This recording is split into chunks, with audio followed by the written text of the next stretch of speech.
welcome to my plant channel. My name is Nita. I'm excited that you're here.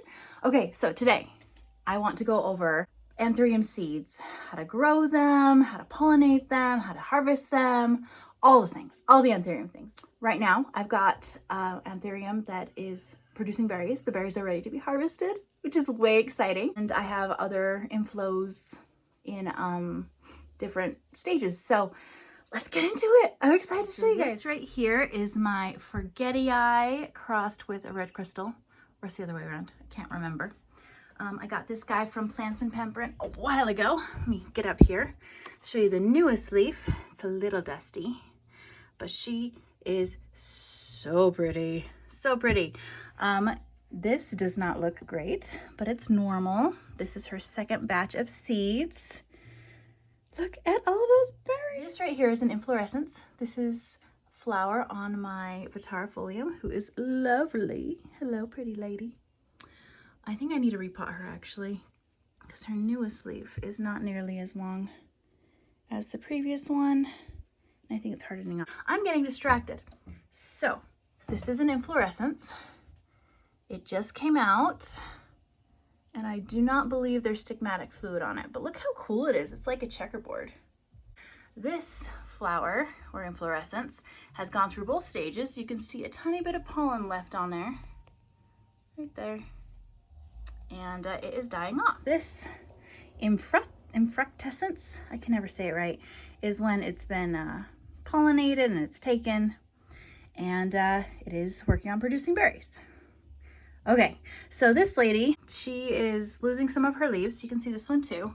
Does not look great, but it's going. It's how it dies off because she needs the energy, and that's common for mother plants. So that's something you want to pay attention to, is if you want to make a cross, are you okay with your mother plant taking a hit? If not, maybe use it as the dad. This right here, I believe, is a flower or an inflorescence. Inflorescences usually come from the leaf, especially when you've reached cataphyll stage. So here's a cataphyll. I'm getting a new leaf, hooray! And that is a flower. I am not going to be pollinating that flower. I will collect the pollen though, because this lady needs a break, needs to get back to her former glory. Yeah, she's so pretty. Okay, so let us harvest these berries. So you can see this one is barely holding on, and a lot of these are ready to come out. I've had this bag right here on it for a while just to catch any berries if they fall. So what you do is you just take your hand, you just rub it off like that. Just gently take it off like so. They should just fall out. You shouldn't have to dig them out or anything. Now, I have been experimenting with storing the berries, well, the seeds in water. So I'll show you what I do, and we'll talk about that later. But right now, we're just getting a ton of these berries off, which is awesome.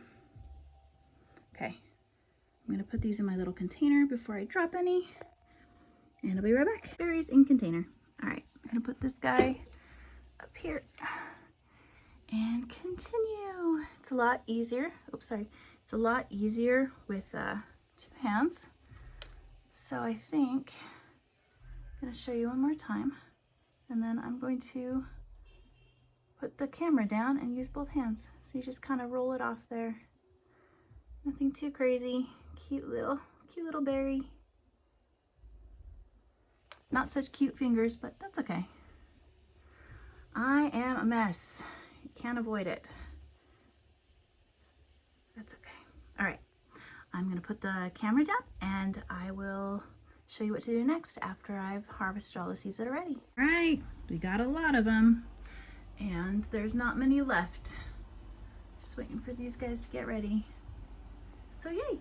Oh, I forgot to tell you what this cross is. So it is obviously crystal red cross forgetii.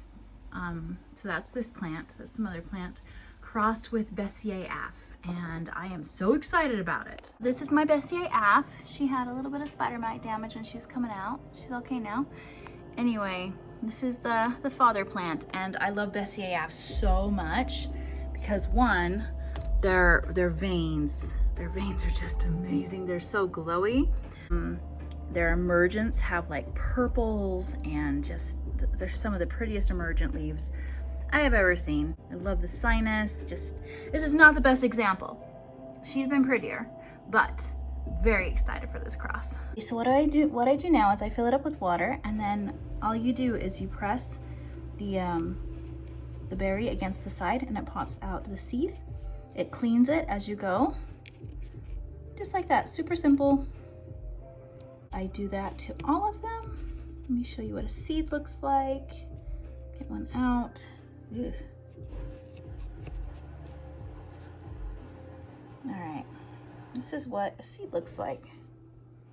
Right there. Super cute. Okay, I'm gonna do that to the rest of these, and then I will show you what to do next. Okay, so as you can see, the water's all murky. All of these things right here are, well, that one's a seed right there. Generally the seeds sink down, but this is all of the berry skins. So what I do is I dump all of that out, and then I add more water, and then that will bring more berries up that haven't been popped. So all of those are skins, and you dump out the skins. Stay, little berry. And then you keep doing that. It's easier if it's a larger container. This is just a little sauce cup. But you continue to do that until all the berries are popped, all the skins are gone, and it is clear. Alrighty, they are all done. See how clear that water is? Now I did drop a couple seeds in my sink, which is gross, so I'm going to add a little bit of hydrogen peroxide into the water to kill anything that could be in there. Look at me spilling it all over. It won't hurt the seeds, at least in my experience. And I'm gonna let them sit in there for like 3 minutes, something like that. Then I'll dump out the water and put in new water. But we can see it working. But you know, if all of these die, I'll let you know. Then we'll learn not to do that. But I didn't wanna waste the seeds, so. And I will get back to you when they're all ready. All right, so these are my other seeds I've had in here for about a week. I've changed the water once. And these, I've been harvesting the berries as they become ripe. So these were harvested at different times. And we're gonna see if that makes a difference, if there's any unusual die-off, you know, very unscientific scientist experiment. Let me shut this. Anyway, gonna see if there's any abnormal die-off, if it doesn't make a difference, especially compared to this other batch of seeds that I just grabbed. These are all from the same plant, by the way, same inflorescence. Alrighty, so here's an example of a infructescence that I think has taken. This has pollen on it. Nice. I self-pollinated this dark mag cross dark forgetii. She's so pretty. Hopefully we get more dark babies. I also label my infructescences. We'll see if it takes. Sometimes the flowers go through both stages, so the stigmatic fluid stage and then the pollen stage, and if it keeps keeping on after that, it's probably gonna make berries, but I need to harvest this pollen today, and I will show you how I do that. All right, so what you do is you get some tin foil, about a rectangle. I stored this one for later, so it's a little wrinkly. So I fold it in half, like so. Make sure it's all smooth. And then I fold one of the edges twice. Make a pocket, like that. Open it up.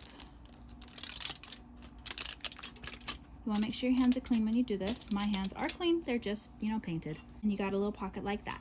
There's lots of different ways people do it, but this is how I tend to do it. This is my bag. Pollen and brushes, where I write the date, what type of pollen it is, so I can keep track. This is in obviously a plastic bag with some of these silica gel moisture things. And the more moisture you can keep out of your pollen, the better, because it lasts longer. These live in my fridge. And then I have paintbrushes. You can get really cheap paintbrushes from like the dollar store or other places. What plant it came from and the date. But like this one has crystal red forgetty eye, and I roll it up. The reason why I do that is because the paintbrush, when you harvest the pollen, the paintbrush kind of holds on to some of that pollen. You do that. It's usually a good idea to tape the edges so it stays on, or else you have issues like this where it come off, but that doesn't happen to me very often at all. This is my Gigi one. Anyway, dark mag brush and label this, and I'll show you how I collect the pollen. Alrighty. So we have it labeled. We have the paintbrush, and I open it up like that, and then I take the flower and I put it in like this, hold it down like so, and then I gently brush the pollen off of the flower or inflorescence, and then, oops, I flip it, usually a lot more graceful, and so I can get the other side, and I get the pollen off of that. I like using a paintbrush because it's soft, it won't damage the flowers. I know some plants like to put off pollen multiple times, like my Mudinum. I can get like 3 or 4 harvests of pollen with that one. All right, I think we got it all. So, can you guys see that yellow in there? That is the pollen. And I tap it down a little bit, and I close up this side, fold it twice, and then I fold up down the top, or up the top, you know, either way. This time we're doing down. And it is all set, and then I store that in the freezer until I'm ready to use it. So I don't have any Anthurium that are in the stigmatic fluid stage right now, but essentially what you do is you do the opposite of harvesting the pollen. So you take the pollen from either from another Anthurium or from the pollen you stored in the freezer, and then you take your paintbrush and you get the pollen on the paintbrush, and then you essentially just paint it on the inflorescence. You do want to pay attention to the stigmatic fluid though, because you might not be able to pollinate the entire inflow.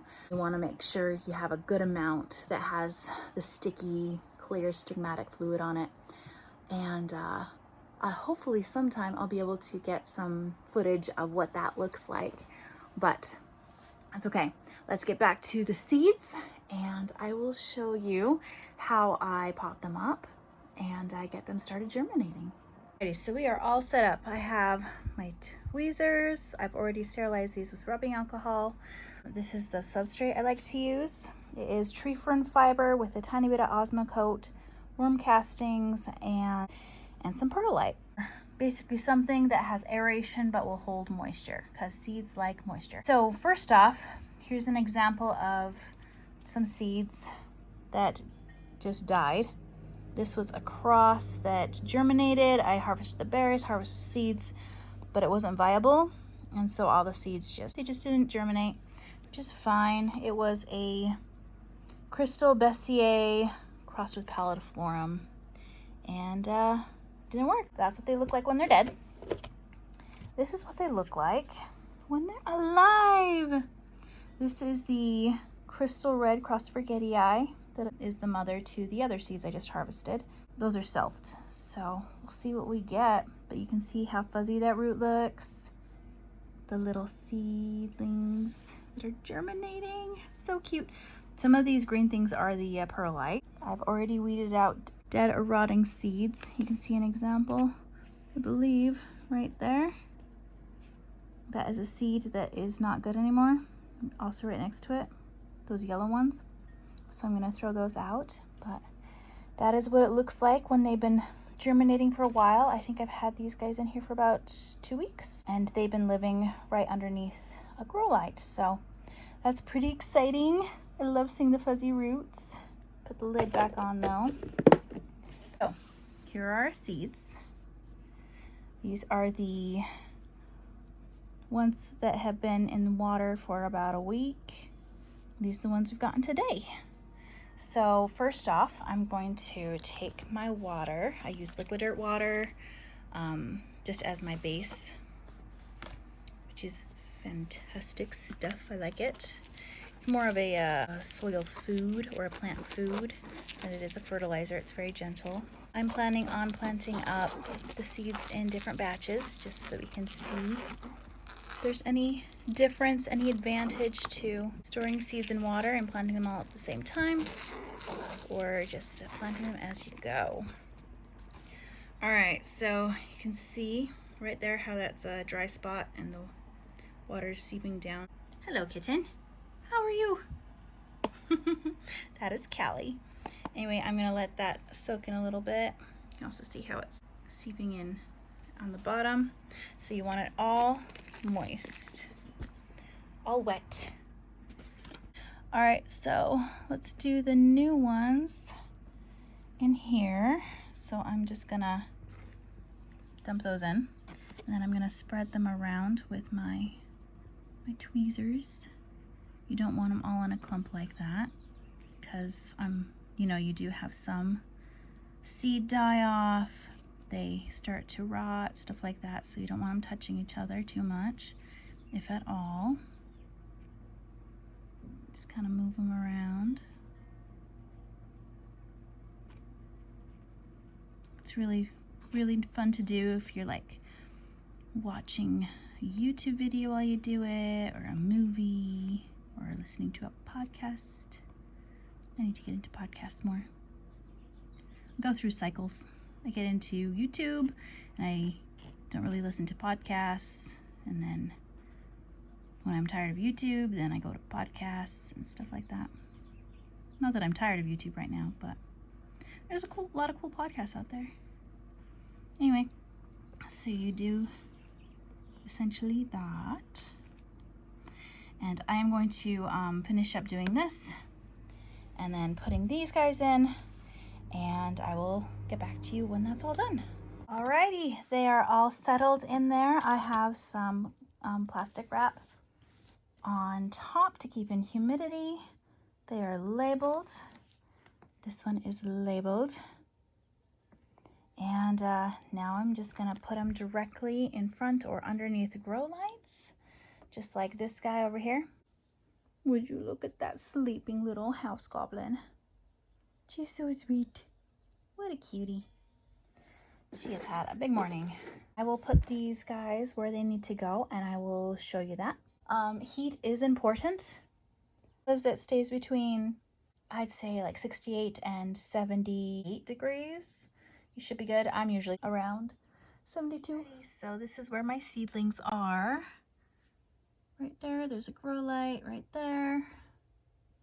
And then over here too. And hopefully we'll get a lot of little seedlings. All right, so let's talk about how to get your Anthurium to flower. Okay, so first off, in order for them to flower, they need to reach maturity, which is called Cataphyll stage. And that is when the new leaves come out of a plant structure called a cataphyll. Let me show you what it looks like. All right, so this is a cataphyll. This is actually a leaf coming out of a cataphyll right there. You can see this structure right here. That is where flowers will come from now on, where in the past leaves would come from there. So when Anthurium are juvenile, they look like this. Can you see that structure right there? That is where a new leaf will come from until they are much bigger or much more mature. So this structure right here, that one, is where this plant will produce a new leaf. And this is a Anthurium King of Spades, I believe. Not sure if it is, but I bought it as one, so we'll see. Very cute. After it starts putting out flowers, you want to wait. Well, I prefer to wait at least until like the second or third flower before I start pollinating it, because you know, the plant's just getting started, it's figuring things out. I've heard that seedlings can be less healthy if you pollinate the first flower, but I've never tried it.